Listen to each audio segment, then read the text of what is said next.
नमस्कार दोस्तों, आप सभी को मैं ओडिशा की भविष्य मालिका ग्रंथों पर जो कल्कि अवतार के बारे में लिखा गया है, मैं बस वही बातें आप सभी से शेयर करता आ रहा हूँ।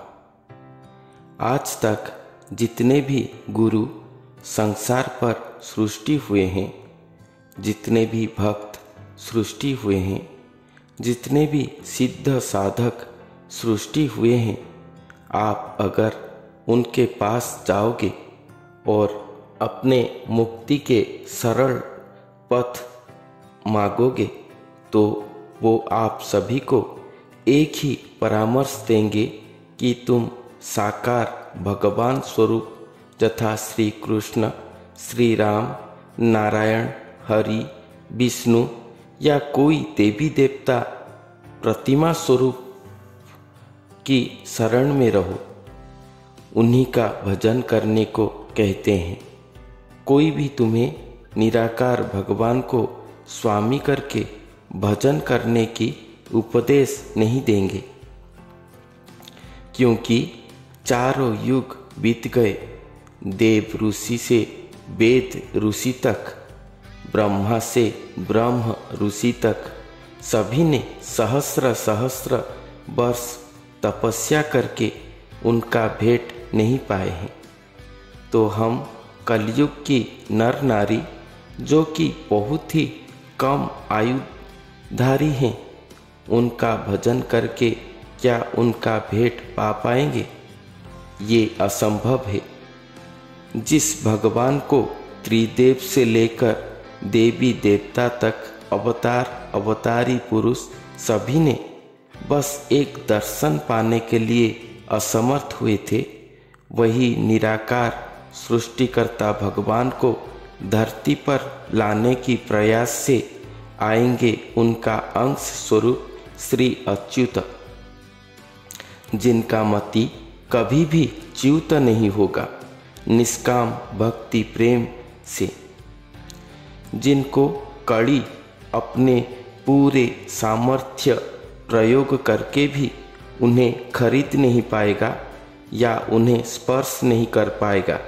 अर्थात कड़ी का जो मुख्य अस्त्र है, यथा काम, क्रोध, लोभ, मोह, माया, हिंसा, अहंकार, गर्व, मिथ्या, चोरी, मांसाहारी इत्यादि इत्यादि जितने भी कुप्रकृति हैं, चाहे वो संसारी पथ पर हो या संस्कारी पथ पर हो, कोई भी स्थान पर ये कड़ी के गुण उनके पास दृश्य नहीं होगा। श्रीमद् भगवत गीता की भक्ति योग पर जितने भी भक्त गुण वर्णन किए गए हैं, जितने भी शास्त्रों पर जिन जिन भक्तों की भक्ति परिभाषा स्वर्ण अक्षर पर लिपिबद्ध हुआ है, वो सभी भक्तों के भक्ति कला से वो सुसज्जित होकर स्वयं भक्त अवतार होकर धरती पर अवतार लिए होंगे। वो अच्युत देवता स्वयं विष्णु कला शक्ति हैं, और जब वो साधनारत होंगे तभी उनको साधना पथ पर सहायता करने हेतु जो नारायण भगवान चारों युग हुए अवतार लेकर धरती की भारा हरण करते थे, वही नारायण परम ब्रह्म ब्रह्म ज्योति स्वरूप में विष्णु कलाधारी प्रभु अंश में जन्मित देवता अच्युत के अंग को धारण करेंगे, अपने स्थूल मानव देही में व्याप्त होंगे और खुद ब्रह्म नारायण मानव देही होकर विष्णु देही कहलाएंगे। दोस्तों, ये कोई मनगढ़ंत बातें नहीं हैं जो मैं आप सभी को सुना रहा हूँ, ना ही मैं कोई मन से जोड़ जाड़ के कह रहा हूँ। जो सत्य है, जो अवतार लीला की महागाथा हमारे भविष्य मालिका ग्रंथों में वर्णन है, मैं उसे हिंदी भाषा में कह रहा हूँ। स्वयं नारायण देही स्वरूप होने के बाद जो होगा उसे मैं मालिका प्रमाण उक्ति से कहता हूँ। महापुरुष अच्युतानंद दास जी ने अपने शून्य संहिता पुस्तक पर लिखे हैं, वो ओडिया पंक्ति को मैं यहाँ उपस्थापन करता हूँ।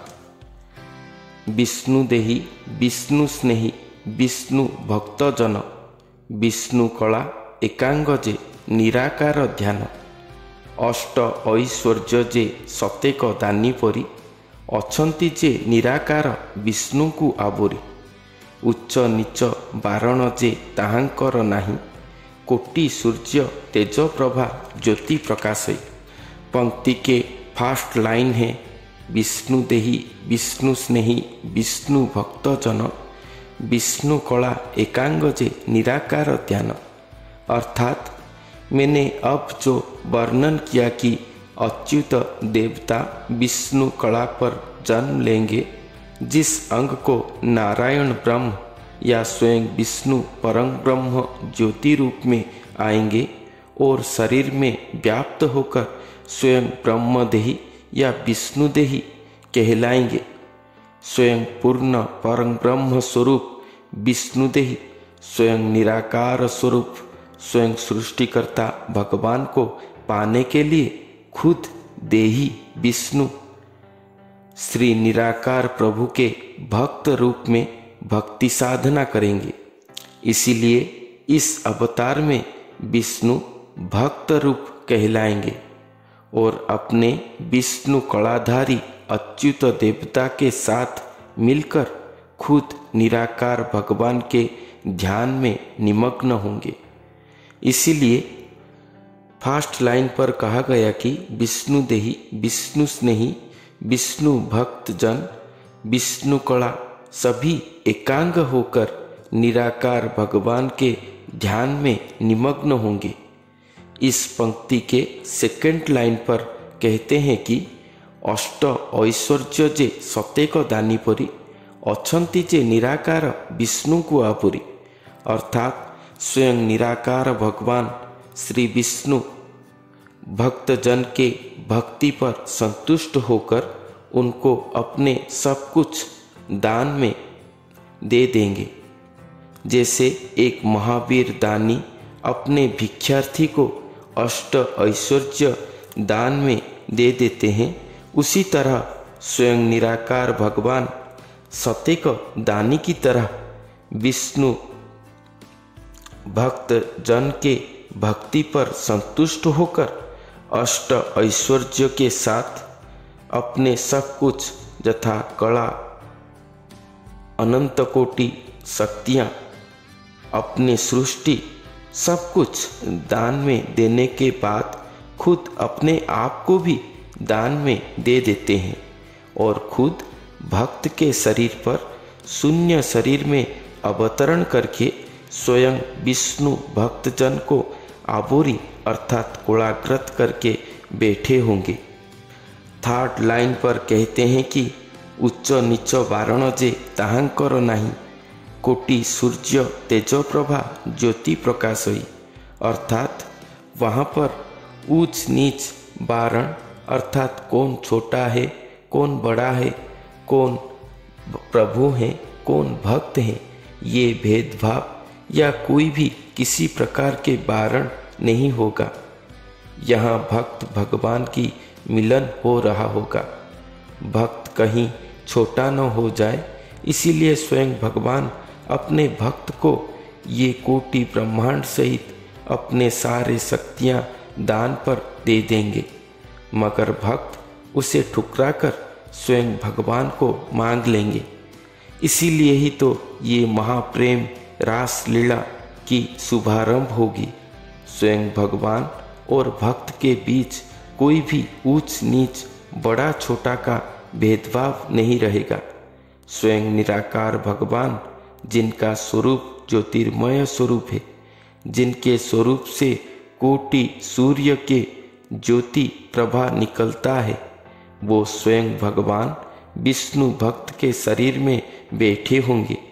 भक्त जन की वैष्णव माया देखो, जैसे हम वस्त्र से अपने शरीर को ढांक देते हैं, छुपा देते हैं, उसी तरह वो भक्तजन अपने शरीर रूप से स्वयं भगवान के दिव्य स्वरूप को छुपाकर बैठे होंगे, मगर स्वयं भगवान भक्तजन को आबोरी विराजमान करे हैं। और भी वहीं शून्य संहिता पुस्तक पर महापुरुष अच्युतानंद जी ने लिखे हैं कि एमंत छंदरे जगन्नाथ बसिछंती भक्तर हाव भाव बसी विकसंती।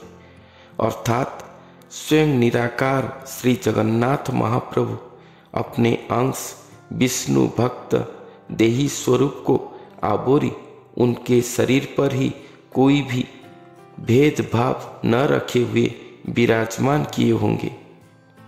इसी छंद में भक्त जन के शरीर में शरीर के अंदर छुपकर बैठे होंगे, मगर भक्त के हाव भाव में अर्थात उनके आचरण, चलन, स्वभाव, रंग ढंग में, जैसे हंसने का ढंग, कहने का ढंग, इशारा करने का ढंग, सभी प्रकार के हाव भाव में मिलकर प्रकाश होते होंगे। अगर आप अनुभव के सूत्र में देखोगे, अगर आप वो भक्त जन को पहले से ही देखे होगे और भगवान प्राप्ति के बाद देखोगे, तो जानने वाला अपने अनुभव नेत्र से जरूर पहचान पाएंगे। यही बात महापुरुष अच्युतानंद जी ने यहाँ कहे हैं। इस पंक्ति में यहाँ पता चल गया कि एक ही शरीर में तीन स्वरूप की मिलन हो रहा है। पहला, विष्णु कला में जन्म हुए अच्युत देवता। दूसरा, नारायण ब्रह्मदेही जो चारों युग में अवतार ले आ रहे थे। इस युग में कल्कि अवतार होकर आने वाले थे, मगर वो ब्रह्म स्वरूप में आए और विष्णु कला देही के शरीर में मिलकर विष्णु ब्रह्मदेही विष्णु भक्तजन हुए और निराकार प्रभु को पाने के लिए स्वयं ब्रह्मदेही ब्रह्म भक्ति पथ पर साधनारत होकर स्वयं निराकार भगवान को अपने मानव शरीर में पाए या प्राप्ति करे। इसी तरह तीन स्वरूप देही, ब्रह्मदेही और निराकार महाब्रह्मदेही की मिलन हुआ होगा, जिसको महापुरुष ने अपने पुस्तकों पर त्रित्रय योग, तीन सत्ता योग, पिता पुत्र और नाती की एक अंग में मिलन, दूध लहुणी और भ्रूत की स्थिति आदि बहुत ही छंदों में वर्णन करे हैं। दोस्तों, मैं जो भी यहाँ वर्णन किया हूँ, इसके पूरे प्रमाण वर्णन महापुरुष अच्युतानंद जी के नाना पुस्तक यथा शून्य संहिता, अनादि संहिता, अमर जुमर संहिता, आदि संहिता, दशपट्टल मालिका, परम संहिता आदि अनेक पुस्तक पर लिखा गया है, जिसे मैं धीरे धीरे आप सभी के सामने प्रमाण उक्ति के साथ उपस्थापन करके वर्णन करूंगा।